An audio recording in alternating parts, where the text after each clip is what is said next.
Shalom à tous, Baruch Hashem. On a le droit de reprendre le Chok Emunah Chelek Dalet, Tishtabar Shem Olaad, Toda Hashem. On est le 14 av pour le cycle annuel. On reprend le jardin de la foi et on est toujours dans le fait de travailler. Rappelez-vous la tristesse. Et ici, on était dans la mida de la Itraskout, du renforcement, la qualité de se renforcer, de voir tout positif, de voir tout, transformer toutes les situations en une vision constructive. À travers qui? Yosef Hatzadik. Hier, le jour de la de Yosef Hatzadik, Baruch Hashem, on a commencé à parler de Yosef Hatzadik qui est un exemple qu'on doit toujours avoir devant les yeux pour pouvoir se renforcer dans toutes les situations de la vie. Et donc, comme c'est marqué dans Chachamim nous disent, quand est-ce que chacun doit se dire quand est-ce que mes actions elles vont arriver aux actions de mes ancêtres. Chacun qui sent qu'il a des manques dans sa vie pour lesquels il pense que c'est justifié qu'il est triste, que c'est justifié qu'il n'est pas joyeux, eh bien, il doit mettre devant ses yeux l'image de Yosef Hatzadik. Et il doit penser, Mamash, rentrer dans la peau de Yosef Hatzadik, dans la réalité qu'on a commencé à décrire dans le cours d'hier, d'accord? Et de t'imaginer qu'on l'a mis en prison, Mamash, sans le juger, il ne savait même pas combien de temps il allait rester en prison, Yosef Hatzadik. Pas shoot, simplement son maître, il s'est mis en colère sur lui, il l'a jeté dans la prison. Et à l'époque, en Égypte, Ken, il n'y avait pas les droits de l'homme, quoi. C'était pas, il n'y avait pas la défense des droits de l'homme qui avait été instituée. Qui c'est qui allait prendre en pitié un serviteur qui vient un hébreu de 17 ans, 18 ans, qui est jeté là-bas, accusé par son maître, etc., pour penser qu'on lui a fait peut-être que c'est injuste et que ce n'est pas justifié? Personne. Et donc, d'après la nature des choses, la logique des choses, jamais il aurait dû sortir de là-bas, Youssef. C'est liouche, c'est la dépression totale, c'est le désespoir. C'est pourquoi un homme qui voit maintenant, il faut que tu as bien cette idée-là en tête de Yosef Hatzadik. Ça, les amis, il faut le faire tous les jours, ça aide des doutes. Tant que tu as des tracas, etc., il faut s'habituer à avoir l'image de Yosef devant soi et se dire, ok, regarde, moi, j'ai dit, j'arrive pas à trouver ma femme, j'arrive pas à trouver mon mari. Et il trouve que c'est une super raison, hyper justifiée pour pas être joyeux. Eh bien, rappelle-toi que Yosef Hatzadik aussi, il n'y a personne qui est venu lui présenter un chidour en prison. Il était en âge de se marier. Il n'y a personne qui lui a dit, viens Yosef, j'ai quelqu'un pour toi. Et encore une fois, Yosef, il pensait qu'il allait rester toute sa vie. Et malgré tout, il était malé, Bessimcha. Il dansait le Midrash, on dit Yosef dans la prison. Un homme qui n'a pas d'enfant, il pense que c'est super une raison justifiée de ne pas être joyeux. Yosef aussi, il n'avait aucune probabilité de pouvoir avoir d'enfant dans sa prison. Ken. Et malgré tout, il était Bessimcha, il dansait. Yosef Hatzadik. Ah non, il n'a pas de maison. Ouais, je voudrais acheter une maison, etc. Je voudrais monter un business, etc. Et il n'arrive pas. Et il se dit, ok, c'est normal que je suis triste, c'est rien qui marche, ça ne marche pas comme je voudrais, etc. Alors, tu crois que Yosef, il avait une maison, lui? Il pouvait penser ouvrir un business ou bien construire une maison, construire un foyer? Rien du tout. Ken, il est obligé de rester là-bas avec tous les malfrats de la société là-bas. Et c'est tout. Et pire que ça, il devait même servir au début. Il devait servir les gens de la prison. Il est monté de grade, mais il servait, au contraire, ni business, ni rien. T'es esclave dans la prison. Et pourtant, il était malé Bessimcha. Il était rempli de joie et ça vous a dit. Un homme qui voit qu'il a des problèmes spirituels. Attends, spirituel. Tu m'as parlé de matériel là depuis tout à l'heure. Spirituel, c'est normal, je suis triste. J'arrive pas à étudier comme je veux. Je dis pas assez la Gemara, je dis pas assez d'écouter Moharan. Shulchan Arour pas assez. J'ai raison d'être triste. J'ai des mauvais caractères, j'ai des mauvais désirs qui se renforcent sur moi. Mitzvah Gdola, il est triste. Grande mitzvah d'être triste ici.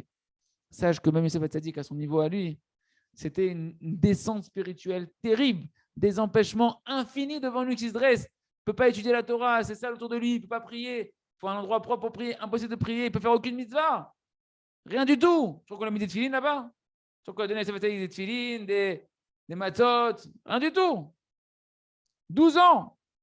Et il était Bessimcha. Il était Bessimcha, Yosef, alors arrête d'être triste à cause de tes empêchements spirituels. Un homme qui voit, attends, mais moi, Shlom Bayit, mets-toi dans ma peau, vas-y, viens dans ma maison, viens vivre avec madame, ou viens vivre avec monsieur. Après, on va parler de Shlom Bayit. Et alors, si c'est insupportable, normal, je pleure tous les jours. Et Yosef, tu crois qu'il vivait avec qui, lui, pendant 12 ans? Tu crois que c'était le summum de la société, la crème de la société qui était avec lui? Des sorciers, des malfrats, des vrais bandits, des vraies pourritures. 12 ans à vivre avec eux. Et ça fait des Bessimcha. Et il vit Bessimcha. Ken. Un homme qui dit, ouais, moi je suis orphelin, j'ai pas de. Je suis détaché de ma famille, j'ai perdu tous les contacts, que je n'ai plus de contact avec personne. Et il se sent qu'il est désolé, etc. Eh bien, sache que Yosef aussi, il était extrêmement isolé. Il avait un sentiment de solitude terrible. aucune lettre de qui que ce soit, aucun coup de téléphone, aucun WhatsApp, aucun message, aucun texto, aucun mail, rien en prison. Et encore une fois, il pensait que c'était pour toujours. Plus de famille, plus rien. Et il était Bessimcha. Il était Bessimcha de là. Chacun, les amis, si on a véritablement la Emouna, et si on travaille, qu'on demande, parce que la Emouna, elle n'est pas du jour au lendemain, elle s'étudie, elle se prie du plus profond de son cœur durant des heures et des heures à demander à Hachem la Emouna, que Kara Hachem Rotse, Kara Hachem Rotse, Kara Hachem Rotse, Kara Hachem, Kara Hachem, Kara Hachem Rotse, que pour l'instant, c'est ça qu'il a fait Yosef, sans ça, c'est impossible, comme ça, Hachem, il veut. Et si Hachem, il veut, Hachem Tov Tamid, Hachem Tov Tamid, Hachem Tov, Hachem Tov, Hachem Tov Tamid. Hachem, il est toujours bon. Tout ce qu'il fait, c'est pour le bien. Alors tu pourras te réjouir dans toutes les situations à l'image de Yosef Hatzadik. C'est Mashiach ben Yosef. C'est un Mashiach Yosef. C'est un libérateur. Il te libère de toutes les prisons du monde à son image. Même si tu n'as pas d'enfant pour l'instant, tu n'as pas de femme, tu n'as pas de maison, tu n'as pas de problèmes de parnassa, des problèmes spirituels, tu peux être Bessimcha. Et bien évidemment que nous, en général, notre situation est bien meilleure que celle de Yosef. On a rarement tous les problèmes de Yosef en même temps, dans les mêmes configurations.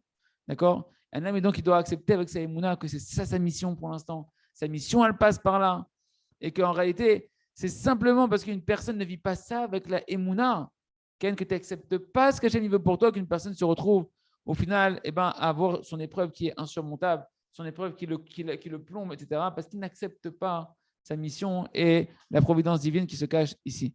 Très l'image de Yosef Hatzadik et de faire ce petit Mashiach en nous, de Yosef Hatzadik, de Hachem, ce grand Mashiach, d'être Bessimcha dans toutes les situations de la vie de Hachem. On continue avec le jeûne des louanges. Tikkun Amidot, le fait de réparer ces traits de caractère. Rappelez-vous, on s'est arrêté sur l'histoire de Bilam et de Avraham, les élèves de Bilam, les élèves d'Avraham Avinu. Ça, en réalité, c'est une chose qui est fondamentale de la réparation du monde, que chacun doit avoir dans son cœur constamment, de savoir comment réparer le monde, comment que le monde y soit de la meilleure manière possible, qui tourne de la meilleure manière possible. Et ça passe par la réparation. Pour réparer ton monde, déjà ta maison, toi-même, et autour de toi, ça passe par la réparation des midot. De réparer ces traits de caractère, travailler dessus. Parce que le fondement de toute du judaïsme, il se tient sur les traits de caractère. Quand c'est marqué dans la Mishnah qu'on a vu entre les élèves de Bilam et les élèves de Avraham Avinu, que si un homme il a des mauvais traits de caractère, qui recherche au final son ego personnel, son orgueil, alors même si dehors il paraît être quelqu'un qui est religieux, qui fait attention à la halakha dans tous les détails, pour l'instant tu es en train de prendre ta vitalité du Rav, de ton Rav. C'est qui ton Rav à toi? C'est Bilam Aracha. Tu as les traits de caractère de Bilam Aracha. Et chacun il doit se regarder lui-même. Qui tu es? Qui je suis? Je suis un élève de qui? Et ça, tu dois apprendre à voir qui tu es. Ce n'est pas quand tu sors de la maison, c'est à la maison. Essentiellement, quand un homme il est marié avec sa femme, il peut voir est-ce qu'il a un bon œil sur elle, est-ce qu'il a un mauvais œil, est-ce qu'il sait renoncer ou est-ce qu'il est rigoureux. Est-ce que, justement, avec les gens de ta famille, tu peux vérifier est-ce que tu as un esprit humble ou un esprit orgueilleux, est-ce que tu as de la patience avec tout le monde ou pas. Quand tu dois attendre ta femme qu'elle est en retard, etc., est-ce que tu te mets en colère ou pas avec les enfants? Pareil. Comment tu manges, comment tu bois à la maison, quand personne ne te regarde. Est-ce que tu manges comme un orgueilleux qui veut remplir ses désirs et se goinfrer, ou bien non, tu es heureux de ta part et tu manges tranquillement, de manière posée. Tout ça, les amis, c'est pour apprendre à se décrypter soi-même et voir où est-ce qu'on est et où on veut être. En réalité, Amash, c'est que comme ça qu'on peut réparer les plus grandes destructions. Dans l'importance de réparer ces traits de caractère, on peut apprendre justement de tout on peut apprendre ça d'où de la destruction des deux Beth Amikdash. Baruch Hashem, encore ça c'est un beau siman, on est dans le mois de Tammuz, dans l'enregistrement réel du cours, on va approcher les semaines de deuil du Beth Amikdash, de réfléchir sur la leçon du Beth Amikdash. Ils nous ont fait savoir que le Beth Amikdash, le premier, il a été détruit à cause de 3 fautes très graves: le meurtre, la débauche et l'idolâtrie. Mais pourtant, la destruction du Beth Amikdash, elle n'est pas restée longtemps. L'exil a duré très peu de temps. 70 ans après, ça y est, tout ça a été pardonné. Et on a eu la chance d'avoir un deuxième Beth Amikdash. Pourquoi? Parce qu'il y avait de la hardout, il y avait de la fraternité et de l'union dans le Ham Israël, de la paix. Tandis que le deuxième Beth Amikdash, il n'y avait aucune avéra, aucune des grosses fautes qu'on est en train de mentionner, qu'on a mentionné pour la première leçon du Beth Amikdash. Ils étudiaient la Torah parfaitement, etc. Et pourtant, il a été détruit et il n'est toujours pas reconstruit après plus de 2000 ans. Tout ça à cause de quoi? Parce qu'il y a eu de la séparation, de la discordance, de la haine gratuite dans le Ham Israël qui continue jusqu'à aujourd'hui. Et ça n'a pas changé dans le Ham Israël, ça c'est peut-être même pire, ça s'est peut-être même renforcé dans le Ham Israël avec les générations. Beaucoup de gens disent, oui, moi j'arrive dans les semaines de deuil de Tisha B'Av, de Ben Hametzarim, et je ne ressens pas du tout, moi j'arrive pas à prier pour la destruction du Beth Amikdash. Parce qu'ils disent, moi quel rapport, moi j'ai détruit le Beth Amikdash. Qu'est-ce que je sais, qu'est-ce qu'il y avait là-bas? Mais en réalité, pourtant, la Gemara, dans le Talmud Yerushalmi, nous dit, tout celui qui voit que le Beth Amikdash, il n'a pas été reconstruit dans sa vie, c'est comme si que lui-même, il a participé à la destruction du Beth Amikdash dans son propre temps à lui. Si le Beth Amikdash aurait été détruit, il aurait été lui-même la cause de la destruction du Beth Amikdash. Pas comme si, c'est pas marqué l'aura qui ilun echav beyamav. C'est pas comme si qu'il a été détruit dans son époque. C'est comme si que lui-même, il a causé la destruction du Beth Amikdash dans son époque. C'est beaucoup plus fort ce qui est marqué dans la Gemara. Ken? Comme si qu'aujourd'hui, tu es encore en train de détruire la maison d'Hachem. Pourquoi? Parce que tu n'as pas travaillé sur les midot. Tu ne travailles pas sur les traits de caractère, les mauvais traits de caractère, de les transformer. Tu ne pries pas dessus. C'est ça qui a amené la destruction du Beth Amikdash. C'est pourquoi l'essentiel, le grand principe dans la Vodat d'Hachem, c'est le tikkun, et dans la réparation du monde, c'est de travailler ses midot. Et tous les traits de caractère, comme on le voit dans le jardin de la foi en ce moment, pour nous c'est bien qu'on fait tout en même temps dans le Chok HaEmuna, tous les traits de caractère, ils sont basés sur la Emouna. La réparation de traits de caractère s'enracine dans le travail profond d'acquérir la Emouna Shlema, la foi totale en Hachem. Et en réalité, tu peux parler avec une personne des milliers de fois de traits de caractère, mais tant qu'il ne travaille pas sur la Emouna en profondeur, il ne sait pas ce que c'est les midot. Il ne sait pas ce que c'est les midot. C'est parce que c'est les traits de caractère véritablement. Parce que les traits de caractère, c'est être à l'image d'Hachem. C'est être à l'image d'Akadosh Baruch Hu. Et venez, on revient dans l'écouter Moran, quand on a parlé de servir Hachem, de pouvoir servir Hachem dans la joie, sans chercher à penser au monde futur. Boker Tov Rabbi Nathan, sans chercher à penser faire les mitzvot, sans chercher à penser au monde futur, juste de la simcha des mitzvot. Oui, Rabbi Nachman dit sur cette Torah-là qu'un homme qui fait les mitzvot besimcha, dans une telle grande joie, juste parce qu'il sent qu'il sert Hachem et que c'est une joie pour lui énorme d'avoir le mérite de servir Kadosh Baruch Hu, jusqu'à ce qu'il ne pense même pas au mérite, ni dans ce monde-là, ni au monde futur de la mitzvah, rien que du plaisir de la mitzvah en elle-même, de l'union avec Hachem. Grâce à ça, nous dit Rabbi Nachman, il peut arriver à savoir, à déceler si on se trouve maintenant avant un décret divin ou après un décret divin. Comment il peut savoir ça? Rabbi Nachman, il nous dit, ça c'est surtout les grands tzadikim, il dit que lorsqu'un homme il rentre dans la simcha, dans la joie d'une mitzvah, en réalité, cette joie dans laquelle il rentre, c'est la joie d'Hachem. Hachem, il a une joie énorme de devoir le servir. Et quand tu es simcha dans la mitzvah, tu t'unis à quoi? Tu ressens quoi en fait? Tu ressens la joie qu'Hachem il a, que tu le serves et que tu t'unis avec lui. La simcha des mitzvahs, c'est la simcha d'Hachem en réalité. C'est énorme. C'est-à-dire que tu t'unis à la joie d'Hachem. Et à ce moment-là, tu peux ressentir dans la mitzvah, est-ce que la joie d'Hachem, elle est parfaite ou est-ce qu'elle est défaillante? Parce que lorsque Kadosh Baruch Hu, il décrète un mauvais décret sur le monde que nous en préserve, alors sa joie, elle est diminuée à Kadosh Baruch Hu. Elle n'est pas parfaite, sa joie à Kadosh Baruch Hu. Comme on voit que quand Hachem il a décrété le Maboul, le déluge, c'est marqué Tsev El Libo, il s'est attristé Hachem dans son cœur. Ce n'est pas une forme de tristesse véritable, mais c'est-à-dire que c'est une diminution de la joie d'Hachem. Il est en train de détruire le monde. Hachem, même si toi, mais simcha, Hachem, ce n'est pas la même simcha que quand le monde il tourne comme Hachem il voudrait. Donc, un homme qui est à ce niveau-là, qui sert Hachem que pour la simcha des mitzvahs, que pour la. Qui simcha dans la mitzvah que pour la simcha de la mitzvah, que pour la mitzvah en elle-même. Et que cette joie qu'il ressent, c'est la joie d'Akadosh Baruch Hu. Ouais. Donc, quand il va rentrer dans une mitzvah, qui va faire une mitzvah besimcha, il va sentir est-ce que la joie qu'il a, elle est aussi intense que d'habitude ou pas? Est-ce qu'elle est parfaite ou pas? Entendu, est-ce que la joie d'Hachem, elle est parfaite ou pas? Parce qu'on a dit que la joie que tu ressens dans la mitzvah, c'est la joie d'Hachem. Et donc, il va savoir si jamais la joie qu'il ressent elle est diminuée, c'est que la joie d'Hachem, elle n'est pas parfaite. Et donc, qu'il y a en fait un décret d'Akadosh Baruch Hu qui plane sur le monde. Et s'il voit que sa simcha dans les mitzvot, elle est parfaite, qu'il n'y a aucun manque, ça montre qu'Hachem, il est vraiment rempli de joie. Et donc, que tout va bien, qu'il n'y a pas de décret dans le monde. Ça, c'est ce que les tzadikim, ils ressentent pour pouvoir adoucir les rigueurs ou pas. Et lorsqu'il sent qu'il y a un manque dans la mitzvah, dans la joie de la mitzvah, alors en fonction de la mitzvah, il va savoir, Ken, vu qu'il voit qu'il y a une diminution dans la joie de cette mitzvah-là, il peut savoir sur qui il y a un décret divin qui plane, quand est-ce qu'il va tomber ce décret divin, etc. Pourquoi? Parce qu'il y a des mitzvot qui vont être par rapport à la tête, des mitzvot qui vont être par rapport à d'autres membres du corps, par exemple aux mains ou aux pieds, les shalosh regalim, les trois fêtes qu'on appelle les trois pieds, d'accord? etc. Chaque mitzvah est en correspondance avec un membre. 248 mitzvot, 248 membres dans le corps humain, 365, etc. Et donc, en réalité, et chacune des mitzvahs aussi, elle est reliée à une partie du monde. D'accord? Il y a la tête du monde, il y a le bras du monde, etc. Il y a les pieds du monde. Et donc, il va pouvoir savoir, le tzaddik, à ce moment-là, dans la joie de la diminution de sa joie de sa simcha, sur quelle partie du monde le décret il peut tomber, sur quelle partie du Ham Israël, est-ce que c'est sur la tête du Ham Israël, sur ce qui représente les bras du Ham Israël, etc.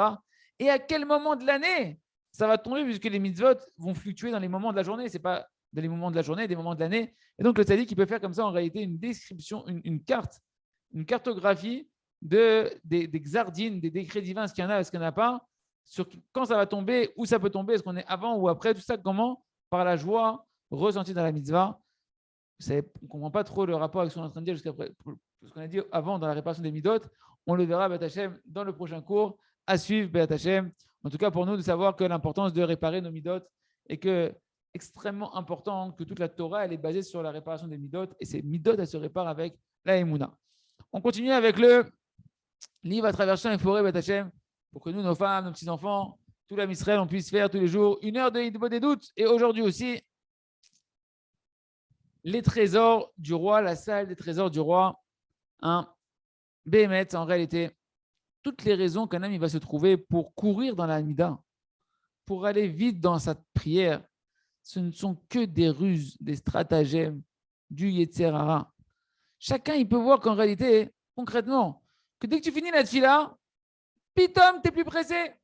Viens, on prend un petit café, un petit croissant. Viens, on se fait un petit ridouche. Nagui, tu es au niveau du ridouche. On va se faire un petit ridouche, etc. Tu parles avec les potes, comment ça va, truc, le boulot, le machin. Qu'est-ce qui s'est passé? Je comprends, il y a 2 secondes, là, t'étais. Et on prend un petit. On était pressé, il n'y a pas, il faut aller vite, ta. Et après, c'est fini. Tranquille, toute la pression, elle redescend, on peut prendre le temps tranquillement. Et comme ça, pas jour, le Yetzer Hara, il te vole ta prière. Il te vole, ma mâche. Toute ta prière, elle passe. À chaque fois que tu viens prier, tu as une bonne raison qui vient dans la tête. Pourquoi maintenant je suis anous? C'est un cas de force majeure, je dois prier vite. Je n'ai pas le temps maintenant. Et en réalité, on ne se rend pas compte que l'essentiel de la tfila, Ken, c'est quoi l'essentiel de la prière? C'est la Hamida.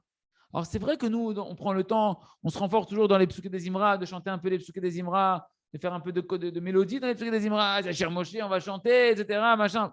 Pour les synagogues qui chantent. Ouais. Pour les jours où ils chantent. Et tout ça, normalement, en fait, c'est pourquoi les corbanotes, c'est que pour se préparer à la rencontre avec Hachem dans la Hamida. Tu te prépares de plein de manières. Tu vas au mikvé pour ceux qui vont au mikvé avant, tu fais l'alléluia, etc. Et au final, quand tu arrives à l'essentiel, au cœur de la prière, au moment où tu peux avoir toutes tes délivrances, tu cours, comme si tu t'enfuis d'Hachem. C'est une débilité de premier ordre. C'est-à-dire, on ne se rend pas compte. Le Yetzer Hara, il s'appelle Ruach Shtut. C'est un vent de folie, c'est un vent d'idiotie qui rentre à l'intérieur de nous, mais terrible. C'est comme si maintenant, tu es là, tu te prépares pour rentrer dans la salle des trésors du roi, et tu fais toutes sortes de trucs pour passer les obstacles et arriver devant la salle du roi. Le roi est là, il te fait un sourire, il dit vas-y mon fils, viens, rentre. Tu peux prendre autant de diamants que tu veux, autant de pierres précieuses. Et toi, tu rentres rapidement comme ça, tac, tac, tu prends 3-4 pierres précieuses, tu t'en vas. Le roi, il dit mais il est ridicule celui-là, quoi. Je te donne tout. Viens, serre-toi. Pourquoi tu fais le fou malade, maintenant le malade mental, comme si tu es pressé, comme si tu n'as pas le temps? Tu es venu jusqu'ici pour ça, pour te remplir les poches. Reste. Je t'ai pas dit de partir. Je t'ai pas mis à la porte. Je t'ai pas dit un compte à rebours, attention, dans 5 minutes, les portes ferment.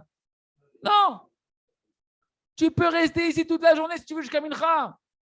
Tu peux rester jusqu'à Mincha. Tu peux faire 8 heures de tefila si tu veux. Je te donne aucun problème. Remplis-toi les poches pendant 8 heures. Toi-même, c'est Fort Boyard. Ouais, c'est pas Fort Boyard. Ouais. T'es arrivé dans les trésors du roi. Pourquoi tu vas vite? Et ça, les amis, en plus, Hachem il est Rahman. C'est une opportunité qui se représente devant toi 3 fois par jour.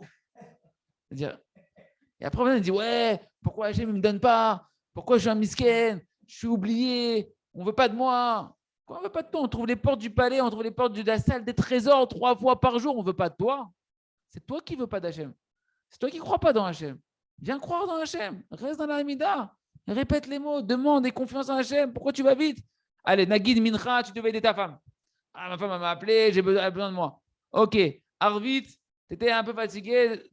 Shacharit, travail, études. Bon, en fait, tu as toujours une excuse. Tu as toujours une excuse. Le Yetzirah te trouve toujours une excuse pour ne pas prier longuement. Et pour toutes les autres choses de ta journée, par contre, tu as le temps. Ça, tu peux être patient, faire les choses tranquillement, etc. Qu'est-ce qu'il y a entre... Réfléchis un petit peu. C'est quoi la différence entre une vie que tu vis comme ça, où tu ne pries pas une seule fois la prière de la journée de Bekavana, et une vie où tu t'obliges à attraper au moins une prière par jour, comme il faut, où je vais me renforcer là-bas, que non, je ne vais pas être mévater, je ne vais pas renoncer au moins une fila dans la journée, je vais la faire Bekavana. Si tu peux faire les trois, quelle vie merveilleuse, quelle vie d'une lumière complètement différente. Il y a la chaîne que chacun il se renforce. Il n'est pas en train de s'accuser, on est en train de démasquer le Yetzirah parce qu'on a une opportunité extraordinaire que chacun se renforce dans la Hidbo des doutes et dans la Mida, de savoir que tu n'as pas à te dépêcher et que plus tu restes, plus tu gagnes. Hachem ne veut que te donner, que tu fais le plus grand plaisir à Hachem. Il y a raison de les Kolzé. On continue avec le jardin de la sagesse. On reprend les mots délicieux de Rabbi Nachman, du conte, du sage et du simple. Et voilà que le Chacham, il lui a répondu en rigolant. Il lui a dit quoi, tu connais le roi? Il dit, mais moi j'ai vu le roi de mes yeux. Rappelez-vous, c'est le premier ministre maintenant. Il lui a dit, mais moi je l'ai vu. Le simple, il a dit, je l'ai vu de mes yeux, le roi. Qu'est-ce que tu contredis la réalité du roi? Je l'ai vu. Je dis, il n'existe pas, je l'ai vu. Qu'est-ce qu'il lui répond le Chacham en rigolant, en se moquant? Et qu'est-ce que tu en sais, toi? Tu comprends rien. Qu'est-ce que tu sais que c'est le roi? Tu as connu son père. Tu as connu son grand-père. Est-ce que c'était des rois eux aussi qu'il a pour qu'il était sûr que c'est vraiment lui le roi de transmission royale? D'où tu sais que c'est le roi? Les gens ils t'ont dit que c'est le roi, ils t'ont embrouillé la tête, ils t'ont menti. Terrible. À la reine, il veut me faire comprendre jusqu'où ça va le mensonge d'un homme face au Hémet, face à la vérité. Qu'il est prêt, maman, sans aucun souci, à détruire toute la vérité qu'il entend. Tu entends une vérité claire, j'ai vu le roi, je te dis, tu te moques de ça. Tu t'arrives à trouver encore des doutes et à essayer de lui faire rentrer des doutes à l'intérieur de lui. Et ça, c'est le sujet de Amalek. Amalek, l'ennemi du Ham Israël qui combat la Emouna, c'est la valeur numérique de Safek, du doute. De rentrer dans l'homme des doutes qui n'ont aucune raison, qui n'ont aucun fondement vrai, juste pour se mettre en colère comme ça, juste pour rentrer de l'hérésie dans le cœur de l'homme contre Hachem. Comme à les sorties d'Égypte, que l'homme Israël sont sortis, ils ont vu des miracles, ils ont vu Hachem, ils ont vu des dévoilements d'Hachem, des miracles surnaturels. Toutes les nations, elles ont vu ça. Qui n'avait pas eu peur du roi des rois, Kadosh Baruch Hu, qui s'est dévoilé en Égypte. Toutes les nations étaient pétrifiées. Jusqu'à ce qu'il y ait Amalek, il vient celui-là, sans raison, comme ça. Il vient, il attaque le Ham Israël, alors que tout le monde sait que le Ham Israël, Hachem, tout le monde est pétrifié, avec une conscience claire. Il sait qu'il va se plonger, il sait qu'il va rater, il sait qu'il va mourir, il sait qu'il ne va pas gagner. Mais il se dit, juste, je veux calmer la peur que les autres nations elles ont du Ham Israël et d'Hachem. Les Khamim, ils ont dit à quoi ça ressemble, l'histoire de Amalek. Ça ressemble à un homme qui vient devant une baignoire, une marmite bouillante. Et tellement il est raja, il dit, tu sais quoi, je m'en fous, je vais brûler, je vais cramer, mais je saute, kamikaze. Je vais mourir, juste pour que les autres, ils aient plus peur d'eux. Qu'ils voient qu'on peut sauter dans la marmite, qu'on peut sauter, peut-être qu'on va la refroidir. Ça, les amis, ce que Rabbeinu Kadosh a écrit dans la Torah 122 du Likutei Moharan, il dit, c'est connu que la qualité de vouloir triompher tout le temps, de vouloir avoir raison, le Midat HaNitzachon, de vouloir vaincre, c'est moi qui ai raison, tais-toi, j'ai raison, et ça ne supporte pas cette qualité, la vérité. Nitzachon, c'est de vouloir avoir raison, ne supporte pas la vérité. C'est-à-dire quoi, il dit Rabbi Nachman, même si on te montre la vérité devant tes yeux, tu vas la repousser parce que tu vas avoir raison. Fin de citation du côté Moran. Et le Chacham, ici, le sage, il est arrivé à un tel développement de cette mauvaise qualité, ce mauvais trait de caractère de vouloir avoir raison, jusqu'à ce qu'il est prêt à se mentir et se voiler la face jusqu'au bout. Et c'est sûr que même s'il voyait le roi devant ses yeux, lui aussi, il n'aurait pas cru dans le roi. Il aurait dit, mais arrête, c'est pas le roi, c'est une fausse couronne, c'est un truc mytho, arrête. C'est pas du toc, là. Hein? Et tout le monde est toc-toc. Et ça, Mamash, c'est la plus grande détresse qu'il y a dans cette qualité-là, de ce défaut de l'orgueil, de vouloir gagner, avoir raison. Qu'une personne, il s'entête toujours à se dire, à justifier son point de vue, jusqu'à ce qu'il est prêt à renier la vérité qui est claire. C'est pourquoi tout homme, qui ne veut pas tomber dans l'enfer, dans cet enfer-là qu'on est en train de décrire, de renier la vérité sans aucune raison, il doit clarifier dans son cœur de manière claire. Pour moi, la vérité, c'est plus important que tout au monde. Ça prend dans la des doutes. Pour moi, ce qui est avant tout dans le monde, je suis prêt pour rien au monde à renoncer à la vérité. Et dire à chaque fois que je reconnais que c'était la vérité, que je me suis trompé, Tahiti. Je me suis trompé. Parce que l'essentiel, c'est la vérité. Ah, je croyais que c'était la vérité, je me suis trompé, je regrette, je demande pardon, Mechila, je me suis trompé. Sans qu'une personne prenne sur lui cette kabbalah de mettre la vérité avant tout, d'être constamment en train d'être prêt à reconnaître la vérité, à n'importe quel prix, peu importe ce qui se passera, alors il pourra toujours arriver à des situations sans s'en rendre compte un jour où il va renier la vérité parce qu'il n'a pas mis la vérité comme étant le phare de toute chose et au-dessus de tout. Ce qu'on voit ici, ce qu'on apprend, c'est un message terrible et fondamental qu'en réalité, tout dépend de la volonté de la personne. Que lorsqu'un homme il veut renier, parce qu'il a des bonnes raisons de renier, des bonnes raisons qui sont fausses et que ça l'arrange, alors il reniera, que Dieu nous en préserve. Comme c'est marqué, comme c'est raconté, il nous raconte l'histoire d'une enquêtrice qui a fait des études comme ça, une enquête sur tout ce qu'on appelle les morts cliniques. Et elle a fait des dizaines et des dizaines comme ça de morts cliniques. Elle est partie poser des questions à ceux qui sont revenus après ce qu'on appelle une mort clinique. Et elle a comparé les histoires qu'ils ont racontées. Et à chaque fois, elle a écrit. Et ben, à chaque fois, ils racontent tous qu'ils ont vu un tunnel comme ça, noir, et qu'au bout, il y avait une lumière avec une certaine forme de douceur et d'amour qui émanait de là-bas. Mais Kitsour, elle a démontré par son enquête qu'il y a un Dieu, quoi. Qu'il y a un Dieu, qu'il y a une vie après la mort, qu'il y a quelque chose après la mort. Et tout le monde aurait dit la même chose, quoi. Et voilà que ce docteur-là, qu'est-ce que c'est marqué à la fin, Ken? Elle a marqué, eh ben, je suis athée. Alors, c'est-à-dire, la bonne dame, elle fait une enquête, elle démontre, elle prouve, il y a un truc, il y a machin, mais j'y crois pas. Je crois pas à Dieu, je crois pas. C'est quoi ça? Alors, il dit, c'est quoi cette contradiction? D'où ça peut naître? Une telle contradiction? D'où ça provient une telle chose? Toi-même, tu témoignes de la Emouna et tu renies la Emouna. C'est un truc de fou. Les amis, comprenez clairement, tous les gens qui ne sont pas croyants, qui ne se disent pas croyants, qui se disent être devenus hérétiques, etc., c'est simplement parce que la Emouna, ça les dérange. Ça les embête. Ils ne peuvent pas vivre comme ils pensent que la vie, elle est meilleure. Ils n'ont pas compris que la meilleure vie, c'est la vie qu'Hachem il a prévue pour nous. Ça me dérange, je ne peux pas faire ce que je veux. Ça me remet en question. Ken. Donc même si je vois devant clairement qu'il y a quelque chose après la mort, il y a un Dieu. Malgré tout, moi, ça ne me correspond pas. Mes petits désirs personnels, mes petits fantasmes et mes petits machins, je ne peux plus les faire comme je voudrais, etc. Alors, je vais m'enfuir de cette réalité-là et je vais me trouver une autre vérité que je vais me créer qui me laisse mon confort. Et je fais ma vie, en fait. Je fais ma vie comme j'ai envie. Quoi? La vérité, ça n'oblige pas. Badaï! Les gens disent, ouais, c'est pas parce que c'est la vérité qu'on est obligé. Ma pitom, c'est la vérité, ça oblige. La vérité, elle oblige. Si ce n'est pas la vérité qui oblige, qu'est-ce qui va t'obliger dans ta vie? Il n'y a rien qui va t'obliger, en fait. Je trouve qu'en réalité, un homme, il doit être prêt pour la vérité, à renoncer à tous ses mauvais désirs, à tout ce qui pense être des plaisirs. Ouais, j'ai entendu une femme qui a dit il n'y a pas longtemps, ouais, alors si mon mari doit préserver mes yeux, alors c'est fini, moi, il n'y a plus la belle vie, ça n'existe plus, la belle vie, c'est fini. Ben oui, si c'est ça la vérité, il faut être prêt à renoncer à des faux kiffs. Tu apprendras que ce n'est pas des kiffs, c'est des poisons, ces choses-là. Tout ce que tu aimes, avec ton confort, etc., que pour toi, c'est ça la vérité, c'est ça le but de la vie. Si tu sais que ce n'est pas vrai, tu dois être prêt à y renoncer. Au moins, reconnais que c'est la vérité et bats-toi dans ce chemin-là. Parce que la vérité, elle monte au-dessus de tout. Si un homme, il n'est pas prêt à ça, s'il n'est pas prêt à tout renoncer pour la vérité, au final, il arrivera à un moment donné à une croisée des chemins où pour lui, il sera prêt à renoncer à la vérité pour garder son confort de vie. Comme celle qui a écrit cet article-là, ce docteur-là, elle a vu la vie et la mort devant elle, la réalité de Dieu devant elle dans ses morts cliniques, et pourtant elle n'a pas cru en Kadosh Baruch Hu.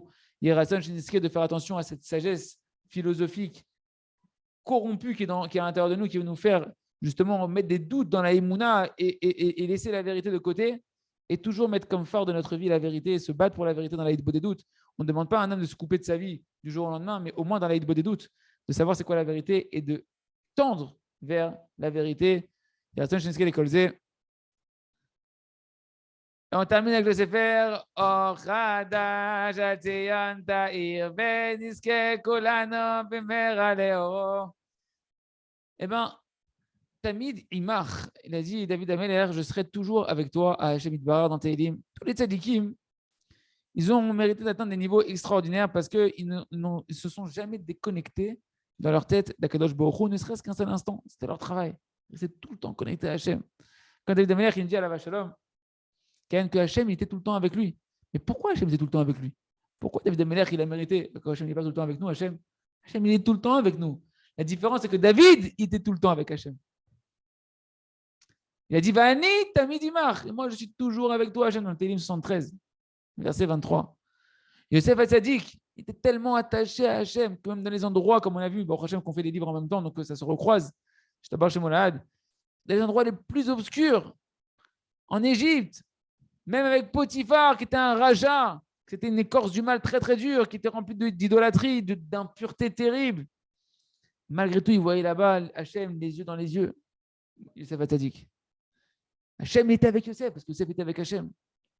Comme c'est marqué, même son maître, Potiphar, qui était dans l'impureté, il a dit, mais je vois qu'Hachem est tout le temps avec lui. Vayar Adonav qui Hachem Ito. Hachem est toujours avec lui, purée. Celui-là, je ne sais pas c'est quoi ce juif, il est Hachem avec lui. Maintenant, lui, c'est un Oved Avodazara, mais il voit Hachem à travers lui. Parce qu'à travers eux, comme ils étaient tout le temps avec Hachem, on voyait le lien avec Hachem. C'est ça les tzadikim. Que tu vois en eux, et ça, chaque juif en potentiel. On doit être un juif, quand tu le vois, tu dis, waouh, il y a Hachem avec lui. Quelque chose qui n'est pas normal avec lui. Il y a quelque chose c'est leur dvekout à Hachem, leur attachement à Kadosh Baruch Hu.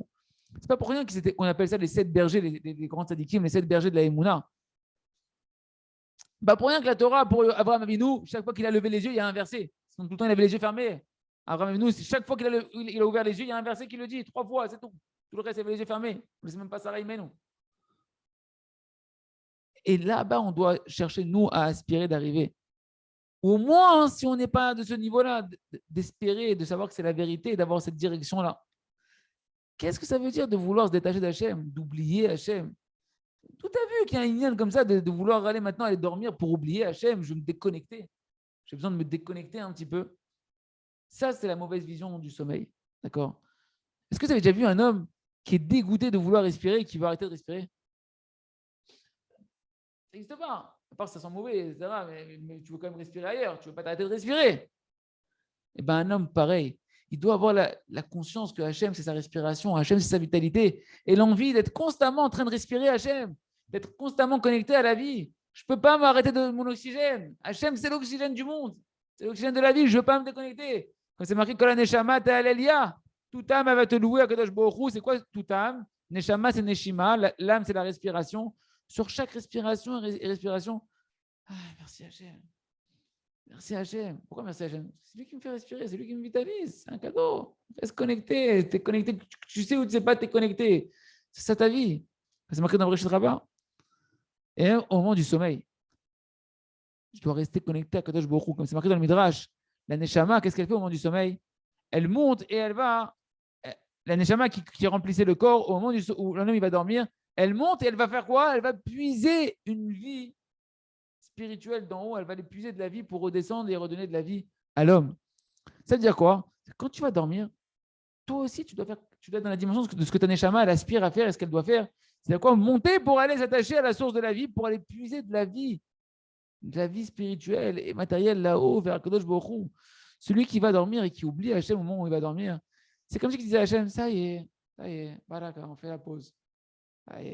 Ça y est, on était attachés 15h, 16h. Ça y est, Chaz et Shalom. Okay. Je parle à moi, je ne parle pas à vous, les amis. Moi, c'est le Rav qui parle. Explique-lui, j'ai suffisamment été attaché à toi. Maintenant, il me faut un peu de repos. On ne peut pas être en fusion totale constamment. Ça, mamage, c'est un bisayon. C'est une honte pour Hachem. Tu veux te détacher d'Hachem. Ben, c'est pour ça, mon pote, que tu te réveilles fatigué. Que tu te réveilles la tête dans la compote, comme ça. Tu as du mal à prendre la vie dans la simcha, etc. Parce que celui qui veut se détacher d'Hachem, il croit qu'il a une meilleure source d'énergie qu'Hachem, que ça n'existe pas. D'accord? Eh bien, il reçoit la mort. La mort, c'est la mort spirituelle. C'est la fatigue. C'est la rasra. C'est j'ai pas les forces. En Israël, c'est le mot qui est le plus courant chez les jeunes, c'est un likor. Fais si, un likor. J'ai pas les forces. On est pareil. Sauf que les enfants, ils sont naturels, ils te le disent comme ça. Toi, ça se manifeste au. C'est pareil. Mais celui qui s'attache à Kadosh Baruch Hu, il est attaché à la vie. Celui qui veut Hachem, il est attaché à la vie. Il est rempli de vie, de vitalité. Et sur ça, tu dois faire la guerre comme pour la vie. La plus grande guerre qu'on a envie de mener, c'est au moment où il va dormir, où il va rentrer dans le lit. À quoi tu penses? Qu'est-ce que tu veux? C'est un grand combat, c'est très difficile. Qu'est-ce que je désire à ce moment-là où je vais dans le lit? Celui qui se met, c'est un travail qu'on apprend ici, à vouloir désirer, s'attacher avec Hachem, avoir un lien avec Hachem au moment du sommeil. À ce moment-là, sa Neshama, elle va monter, elle va se rattacher à la source des Neshamot, à la source des âmes, et elle va se renouveler et avoir de nouvelles perceptions d'Hachem, de nouvelles compréhensions d'Hachem.